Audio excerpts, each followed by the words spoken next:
In a recent Gallup poll, 71% of Republicans say they would seriously consider voting for you. That was higher than Mitt Romney or Sarah Palin. They each had 65%.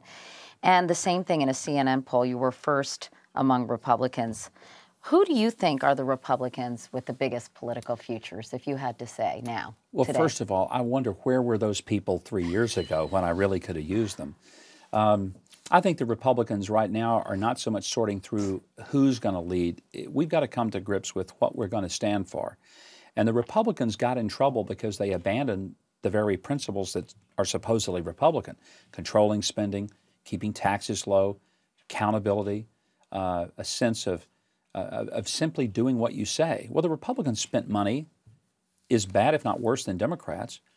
The Republicans sponsored the TARP bill, which really began the whole series of mass bailouts. People really found that offensive, Republicans especially. The Republicans have been responsible for centralizing more power and control at the federal level and within the executive branch, a direct defiance to the concept of the best government being the most local government because it's accountable to the people who are being governed. Those are all bedrock Republican things that have been abandoned by Republicans over the past few years. So the first thing that has to happen is the what. I think the who could be a number of people, and certainly the people that are being polled, whether it's Mitt Romney, Sarah Palin, are all people who I think have a very significant future. But I think there's some names that you haven't heard. People like Marco Rubio in Florida. I think he'll be a Republican contender for president someday, and he's that unknown presence, running against Charlie Crist as the underdog down there.